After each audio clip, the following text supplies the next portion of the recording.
कर देते हैं। बात आपने की नुकसान की, तो अभी हमें ज्वाइन कर रहे हैं समीर खान साहब, जो डिग्री इनकी सॉफ्टवेयर डेवलपमेंट में है और ये आप डिजिटल मार्केटर हैं। नोकिया, माइक्रोसॉफ्ट, फेसबुक इन सब के लिए भी किसी ना किसी लेवल पर काम किया है। Sameer, thank you for joining us. मैं आपसे सिर्फ ये पूछना चाह रहा हूँ कि जब इस तरह की बैन्स आते हैं, आर्बिट्ररी, अनअनाउंस्ड, बस लगा दिया बैन, इंडिविजुअल पर क्या इम्पैक्ट पड़ता है, इंडस्ट्री पर क्या इम्पैक्ट पड़ता है? बहुत बहुत शुक्रिया बुलाने के लिए।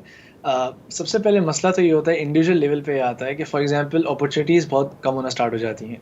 फॉर एग्जांपल आज कोई नया इन्फ्लुएंसर बनना चाह रहा है सोशल मीडिया पे, तो वैसे ही आपके पास फेसबुक, इंस्टाग्राम बहुत पॉपुलेटेड हो गए हैं, तो वो स्टार्ट करना चाहते हैं किसी प्लेटफॉर्म से जहाँ पे कंपटीशन कम हो, और वहाँ स्टार्ट करने की अपनी एक टाइम लगाता है, इन्फ्लुएंसर्स बनाता है, फॉलोइंग बनाता है।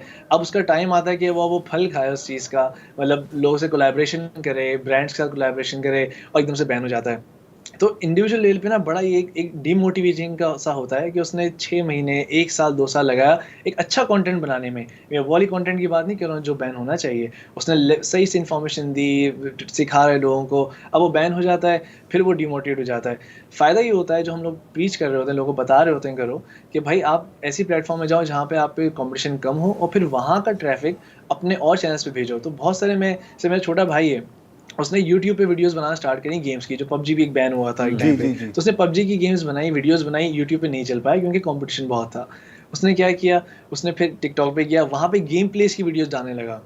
गेम प्लेस के डालने के बाद 50,000 फॉलोअर्स हो गए, 1 मिलियन इंप्रेशंस हो गए, और वहाँ से अपना ट्रैफिक वो इंस्टाग्राम और यूट्यूब पे भेज रहा है, तो वहाँ से फ्यूल कर रहा है अपने फॉलोइंग को। तो इस जैसे बहुत सारे केसेस हैं, लोग सिखा रहे हैं सोशल मीडिया के ऊपर, कोई एंटरप्रेन्योरशिप पे सिखा रहा है, स्टार्टअप्स पे सिखा रहा है, राइट। तो एक तो इंडिविजुअल को ये मसला होता है कि वो एक डिमोटिवेट हो जाता है कि इतनी मेहनत करी, ऑफ हो गया।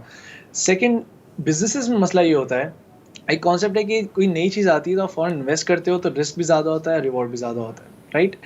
तो जैसे पहले गूगल एड्स आए थे कि आप गूगल पे सर्च करते हो मुझे जूते खरीदने हैं, तो आपको शुरू में कम ऐड आते थे, लोगों ने इन्वेस्ट किया चलो अब गूगल में ऐड चलाते हैं।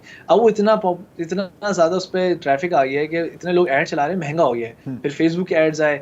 अब लोगों ने फेसबुक पे, शुरू में सस्ता था, लोग कहते फेसबुक कहाँ चलेगा, लेकिन अब जब हर कोई फेसबुक पे ऐड चलाने लग गया तो कंपटीशन बढ़ गया। जो ऐड 1 रुपये 2 रुपये में आता था वो 15-20 रुपये में आता है, राइट।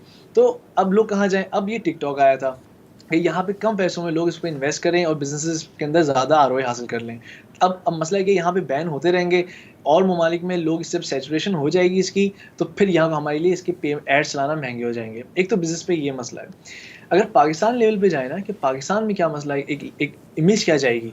मसला ये है कि देखिए, आप एक जानते हैं, एक कंपनी है जो फेसबुक है उसके पास, इंस्टाग्राम उसके पास है, व्हाट्सएप व्हाट्सएप है। व्हाट्सएप उसके पास है, राइट। वो मोनोपोली है सोशल मीडिया में। अब उसके कॉम्पिटिटर्स यूट्यूब हो गया, ये आपका क्लब हाउस नया आया है, कि टिकटॉक हो गया। अगर ये लोग पाकिस्तान में इन्वेस्ट कर रहे हैं या इनको लगता है अपॉर्चुनिटी है, तो फिर आपका कंपटीशन भी इन्वेस्ट करेगा पाकिस्तान के अंदर।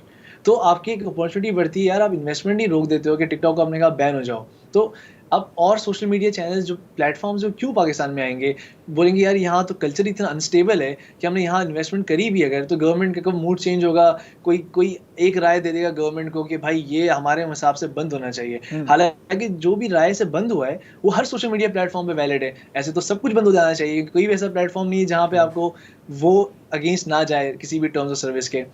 तो ये एक ग्लोबल फिनोमेना है कि ये तीनों सेक्टर्स, इंडिविजुअल, पाकिस्तान की इमेज, और एज अ डेवलपर, जैसे मैं डेवलपर हूँ, हमारी कंपनी है सोशल चैम्प।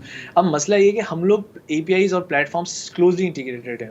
हम लोग Facebook, Twitter, LinkedIn, Pinterest, Google my business, हमारा प्रोडक्ट इन सब पे पोस्टिंग करता है, स्केजुलिंग करता है, हमारे कस्टमर्स इंटरनेशनल हैं। अब पाकिस्तान लेवल पे हमारे पास एक्सेस नहीं होगा करने का, तो अभी बताएं कि तो बहुत सारे तरीके होते हैं एक्सेस करने के, हम उस पे जाएंगे तो उसमें अलग लीगल इश्यूज होते हैं।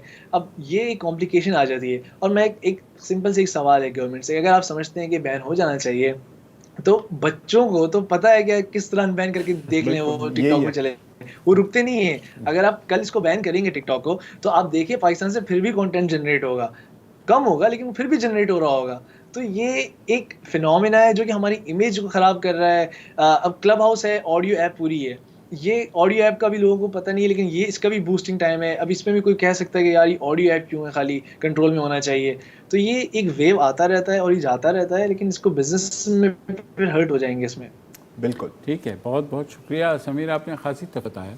और यहाँ मसला सिर्फ गवर्नमेंट पॉलिसीज़ का भी नहीं है, यहाँ मसला कोर्ट्स का भी है कि तो उनकी मसला है। अंडरस्टैंडिंग जो है, उनको चाहिए कि किसी को भी, वैसे तो हर चीज़ में वो एमिकस को राय बुला देते हैं फ्रेंड्स ऑफ कोर्ट, यहाँ पर भी उन्हें चाहिए कि जो डिजिटल एक्सपर्ट्स हैं उनसे कम से कम राय ले लें। बिल्कुल राय कि लेनी जनाब चाहिए, क्या लेकिन है। फिर राय लेने के लिए ना राय लेना कोई आसान काम नहीं होता, क्योंकि अगर मैं बाकायदा किसी एक्सपर्ट से कोई चीज़ पूछूं, इसका मतलब है कि मैं हर एक चीज़ में एक्सपर्ट नहीं हूँ। ये मसला है। और ये कौन मानता है? और दूसरी बात ये कि आप ठीक है, अगर आपने एंटरटेन कर भी लिए पिटिशन, तो फौरी तौर पे तो बैन ना कीजिए ना, उसको कहें कि ठीक है हम देख लेते हैं, इस केस के एंड में अगर जो भी हम फैसला करेंगे कितनी पेंडेंसी है कोर्ट्स में?